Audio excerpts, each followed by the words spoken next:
এখানে মাংস ম্যারিনেট করার জন্য এখানে পেঁয়াজ আর কাঁচা লঙ্কাটা বেটে নিয়েছি আমি একসাথে। 2 চামচ হচ্ছে পেঁয়াজ আর লঙ্কা বাটা দিলাম। এই দেখো 1 চামচ 2 চামচ জিঞ্জার গার্লিক পেস্ট দেবে, বাকিটা রান্নাতে দেবে। তোমরা তোমাদের পরিমাণ মতন কিন্তু নুনটা দেবে। আর আদা রসুন চাইলে কিন্তু তোমরা পেস্ট করেও দিতে পারো। আমি এটা রেডিমেড জিঞ্জার গার্লিক পেস্ট দিলাম, সময় নেই তাই জন্য। সামান্য একটু চিনি দিলাম, সামান্য হলুদ গুঁড়ো দেবো, কাশ্মীরি লঙ্কার গুঁড়ো দিলাম। এবার দেবো হচ্ছে সর্ষের তেল।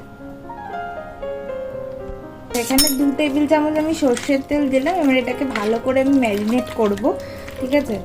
এবার ম্যারিনেট করে আমি এটাকে ফ্রিজে রাখবো। আর পেঁয়াজ যেটা আমি বেটেছি সেটা কিন্তু 2টো পেঁয়াজ বাটা রয়েছে। আর ঝালটা কিন্তু তোমরা তোমাদের পরিমাণ মতন কাঁচা লঙ্কা বেটে দেবে, ঝাল অনুযায়ী লঙ্কার কীরকম ঝাল আছে না আছে সেই রকম কিন্তু বুঝে তোমরা দেবে। এটাকে আমি এবার ফ্রিজে ম্যারিনেট করে ঢুকিয়ে দেবো। যতটা তোমরা রাখবে ততই ভালো, ঠিক আছে? আমি মোটামুটি 1/2 ঘন্টা মতন রাখবো। আচ্ছা, কড়াই বসিয়ে দিয়েছি। কড়াই বসিয়ে দেওয়ার পর কিছুটা সাদা তেল দিয়ে দিলাম, 3-4 চামচ মতন সাদা তেল দিয়ে দিয়েছি। এবারে এখানে 2টো মিডিয়াম সাইজের বা তোমরা চাইলে ছোট পেঁয়াজও নিতে পারো, ঠিক আছে? এবার এটাকে আমি বেরেস্তার মতন করে ভাজবো।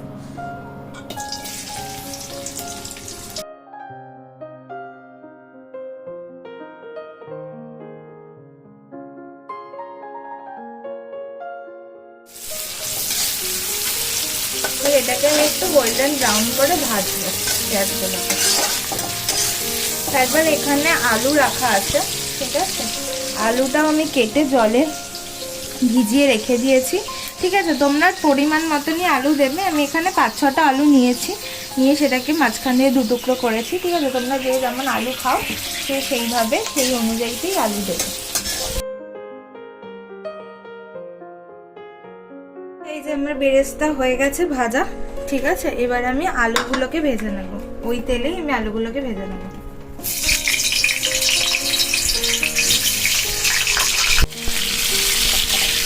মধ্যে সামান্য একটু নুন আর একটুখানি হলুদ দেবো।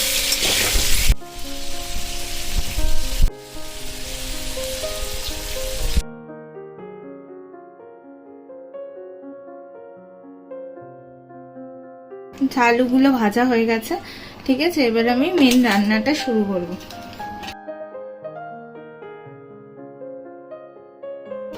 তেজপাতা দিলাম একটা, গোটা গরম মশলা দিয়ে দিচ্ছি, 2টো শুকনো লঙ্কা,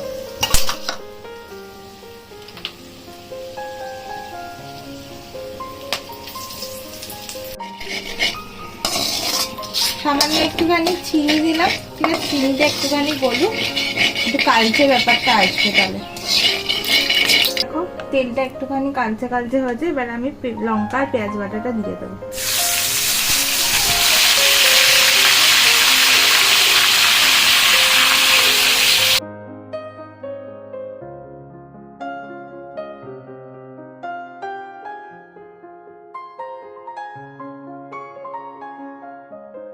দু চামচ আদা রসুনের পেস্ট দিলাম। এটা একটু ভালো করে মশলাটাকে, আদা রসুনটাকে যে কাঁচা গন্ধটা থাকে সেটা একটু ভাজা ভাজা হলে তারপরে বাকি সমস্ত কিছু দেবো। যে বেরেস্তাটা বানিয়েছিলাম ওটা একটু মিক্সিতে পেস্ট করে নিচ্ছি।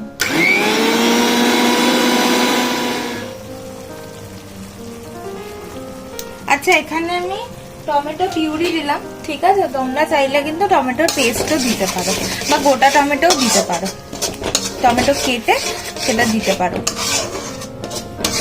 আচ্ছা, এবার একটুখানি নুন দিলাম, কারণ যেহেতু টমেটোটা দিয়েছি সেই কারণে একটুখানি। সবসময় নুনটা দেবে, কারণ নুনটা টমেটো দেওয়ার আগে কিন্তু দেবে না, কারণ টমেটোর আগে দেওয়ার আগে যদি নুন দাও তাহলে কিন্তু টমেটোটা সেদ্ধ হবে না। আচ্ছা, এবার দেবো হচ্ছে হলুদ, 1/2 চামচ হলুদ দিলাম, হচ্ছে কাশ্মীরি লঙ্কার গুঁড়ো, এবার বেরেস্তার যে পেস্টটা করেছিলাম সেটা দিয়ে দিলাম।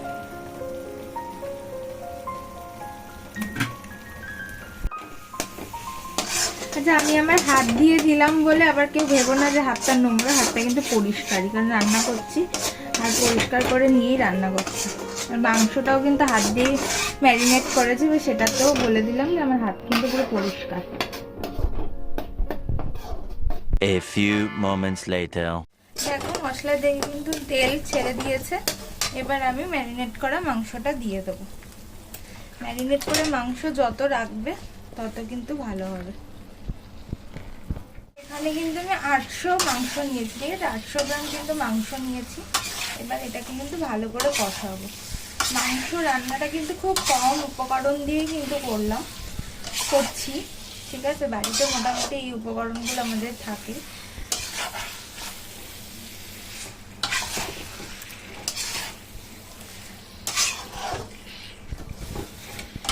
এরপরে এই ভাজা আলুগুলো দিয়ে দিলাম।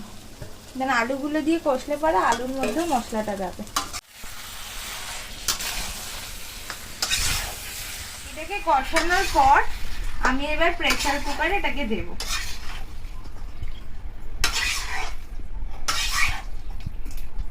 আচ্ছা, প্রেসার কুকারে মাটনটা দিয়ে দিয়েছি, ঠিক আছে? যতটা তোমাদের থাকবে, মাটন থাকবে, সেই লেভেল অবধি কিন্তু তোমরা জলটা দেবে। এবার এটার আমি 3টে সিটি দেব। 20 minutes later. তো তোমাদেরকে বলেছিলাম 3টে সিটি দেবো, তাই 3টে সিটি দেওয়ার পরে রেখেছিলাম যে মাংসটা খুব সেদ্ধ হয়নি, তাই জন্য পরে আরো 2টো দিয়েছি, মানে টোটাল 5টা সিটি দিয়ে নামিয়েছি। তো দেখতেই পাচ্ছ তো আমার রান্নাটা রেডি। তো রান্নাটা ভালো লাগলে তোমরা জানো কি করবে, রান্নাটা ভালো লাগলে লাইক করবে, কমেন্ট করবে, সাবস্ক্রাইব করে বেল আইকনটা প্রেস করবে যাতে পরের ভিডিওর নোটিফিকেশন পাও। তো চলো, সবাই ভালো থেকো, সুস্থ থেকো।